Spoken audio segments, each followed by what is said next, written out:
کہا تھا کن فی الدنیا کانک غریب او عابر سبیل، تم نے مسافروں کی طرح رہنا ہے۔ او میرے بھائی، کبھی دیکھا ہے ایئرپورٹ پہ مسافر لڑتا ہو کہ میں نے یہ جگہ خریدنی ہے؟ اسے پتہ ہے کہ ابھی فلائٹ آنی ہے، میں نے تو چلے جانا ہے۔ ریلوے اسٹیشن پہ جو جگہ ہوتی ہے وہ خریدنے کے لیے لوگ رٹا نہیں ڈالتے، انہیں پتہ ہے پہلی ٹرین سے چلے جانا ہے۔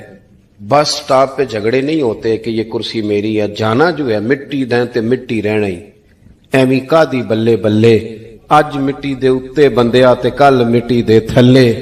اتنا زیادہ مقصد نہیں نا جب سمجھتے تو بے چین ہے، بے قرار۔ بعض لوگوں نے اتنے پیسے جمع کر لیے کہ اتنے کھا نہیں سکتے، اتنی ضرورت نہیں، لیکن اس کے باوجود ہے کہ وہ دوڑ ختم ہونے کا نام ہی نہیں لے رہی۔ حضرت صدیق اکبر رضی اللہ تعالیٰ عنہ امیر المومنین ہے۔ بادشاہوں کے بڑے بات ہوتی ہے، ہمارے ملک میں ایسے بھی بادشاہ گزرے ہیں کہ جو سفر پہ جاتے تھے تو خانسامے بھی لے جاتے تھے، باورچیوں کو بھی لے کے جاتے تھے کہ کھانا میری مرضی کا ہونا چاہیے۔ حضرت ابوبکر صدیق نے پانی مانگا، امیر المومنین، تو صحابہ نے نا شہد ملا پانی پیش کیا۔ کوئی اتنی لمبی بات تو نہیں، لیکن صدیق اکبر رو ہی پڑے، اور اتنا روئے کہ ہجکیاں بن گئیں۔ لوگ کہتے ہیں پتہ نہیں تھا کس بات پہ رو رہے ہیں، پر ہم بھی رو پڑے۔ حضور آپ کیوں روتے ہیں؟ تو آپ فرمانے لگے یار مجھے آسانیوں میں مبتلا کرنے لگے ہو، مجھے دنیا کی لذات میں الجھانے لگے ہو۔ میں حضور کی بارگاہ میں بیٹھا تھا تو اللہ کے رسول فرما رہے تھے پیچھے ہٹ جا، پیچھے ہٹ جا، پیچھے ہٹ جا۔ میں نے پوچھا حضور آپ کس کو کہہ رہے ہیں؟ تو حضور فرمانے لگے دنیا میرے پاس آئی تھی، وہ قریب کرنا چاہتی تھی مجھے، تو میں نے اسے کہا پیچھے ہٹ جا، میرے نیڑے نہ آنا، دور ہٹ جا۔ تو ہٹ تو گئی ہے، پر جاتی دفعہ کہہ گئی ہے سونیا آپ تو بچ گئے ہیں، پر آپ کے بعد والے کیسے بچیں گے؟ تو مجھے سینے سے لگا لے، گلے سے لگا لے، مقصد اپنا سمجھے، اعمال کا حسن پیدا کرے۔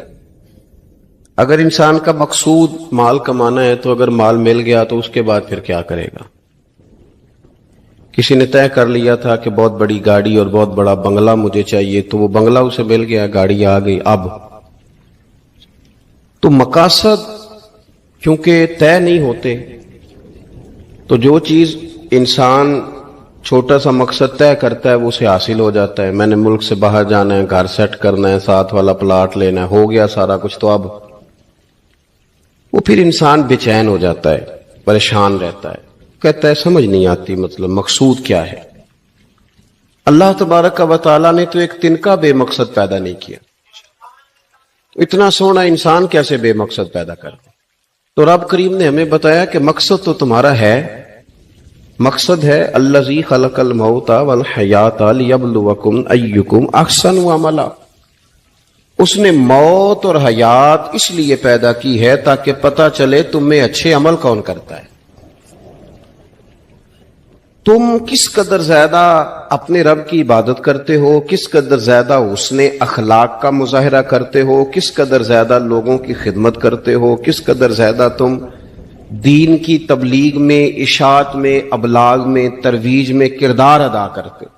با مقصد تمہیں بنایا، با مقصد اچھا ترین عمل تم میں سے کون کرتا ہے، اس لیے موت اور حیات پیدا کی تھی کہ تم نے ستھرے سے ستھرے اعمال، بہتر سے بہتر کردار، اعلیٰ سے اعلیٰ تمہارا انداز زندگی۔ دیکھیں ہم نے لوگوں کے ساتھ مل کے رہنا ہوتا ہے، بہت ساری چیزیں ایسی ہوتی ہیں کہ جو تکلیف کا سامان بنتی ہیں۔ اب انہی لوگوں کے ساتھ اللہ نے ہمیں مل کے رہنے کا حکم دیا، ان کے حقوق ادا کرنے کا حکم دیا، تو ساتھ ساتھ نہ درگزر کا بھی کہا، معافی کا بھی کہا۔ جب انسان معافی کر دینے والا ہو جاتا ہے، درگزر والا ہو جاتا ہے، تو پھر وہ بڑا ہو جاتا ہے، بڑے دل والا ہو جاتا ہے، بڑے حوصلے والا ہو جاتا ہے، بڑے ضرب والا ہو جاتا ہے، اس کی زندگی حسین ہوتی۔ تو یہاں آئے تھے کچھ کام کرنے، وہ جو ہم نے مقصود بنائے تھے نا، مطلب اچھے کپڑے، اچھی دنیا داری، اچھی گاڑی، اچھا موبائل سیٹ، وہ چونکہ مقصود نہیں تھا تو ان چیزوں کے حصول کے باوجود بھی لوگ پریشان ہیں۔ مقصود یہ تھا کہ بہترین عمل، سونا عمل، اعلیٰ ترین عمل میرے رسول پاک صلی اللہ علیہ وسلم کے غلاموں نے نا وہ عمل کر کے دکھایا۔